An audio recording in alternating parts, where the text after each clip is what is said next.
Hi, my name is Bill, and today's story is a true story about a man that trusts in God's care.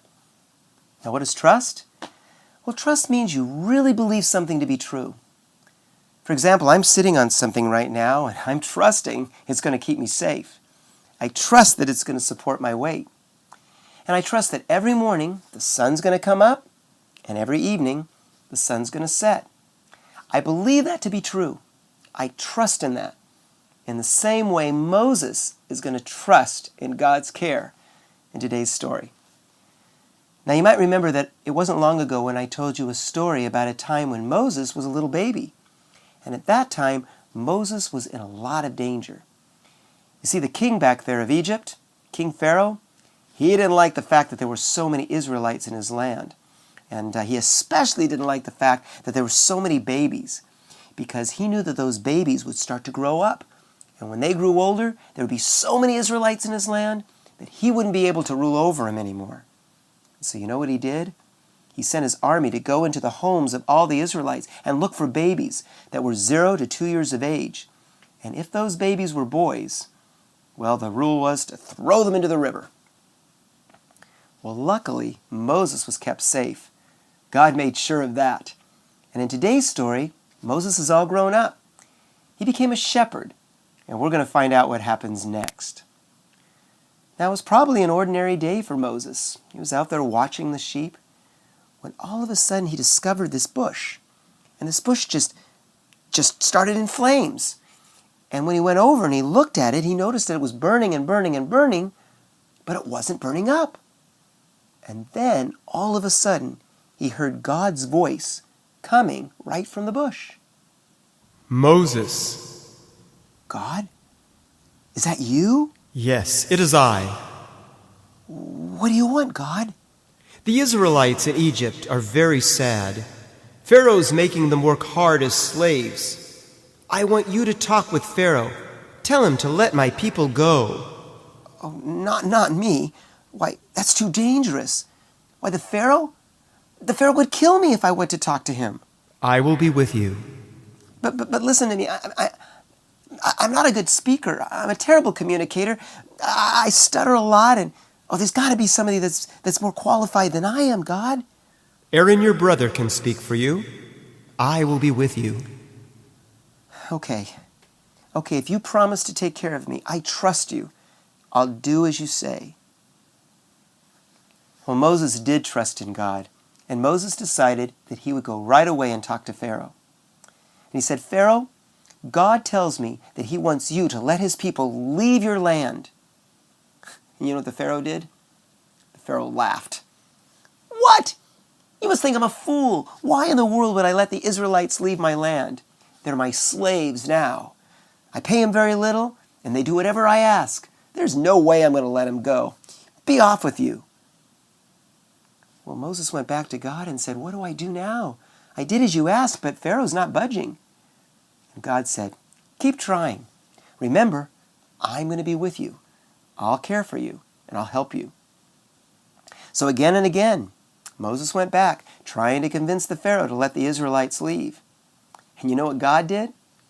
Sometimes he did miracles, and other times he made it so miserable in Egypt for the king that finally the king said, all right, you can let the Israelites leave. Go right away. But remember, you got to leave now because I might change my mind. Moses was so excited. He went to the Israelites and said, guys, come on. We're going to follow God and we're going to leave this land. You won't have to be slaves to the king anymore. And the Israelites were so excited.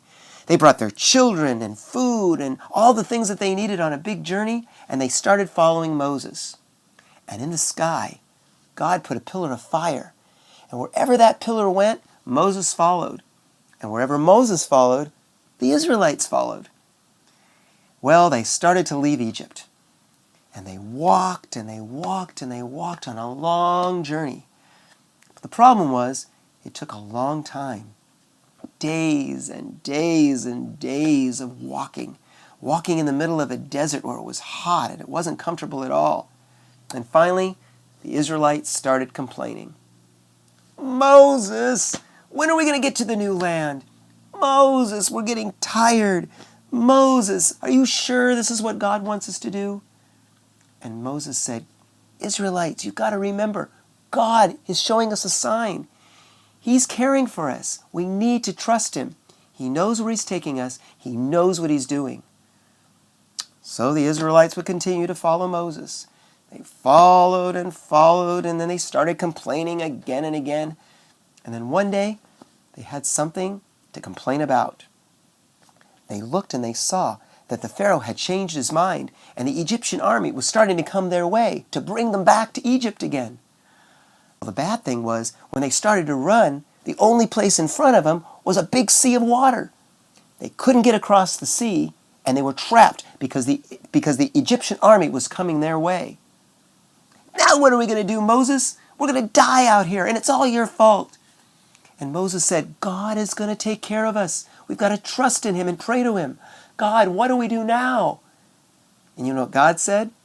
God said, Moses, take that stick you have in your hand, that staff, and raise it high in the air. And so Moses lifted the staff that he had in his hand high into the air.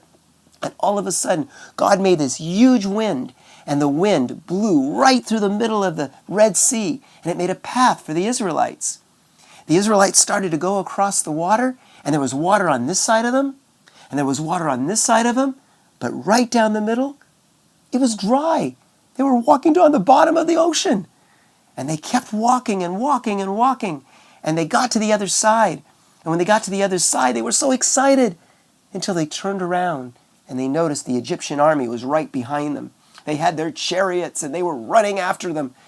And then now the Israelites were scared again. Moses, what are we going to do now? And Moses said, we're going to pray to God. God, what do we do now? We're being chased. They haven't left us alone yet. And God said, Moses, take that staff and lower it.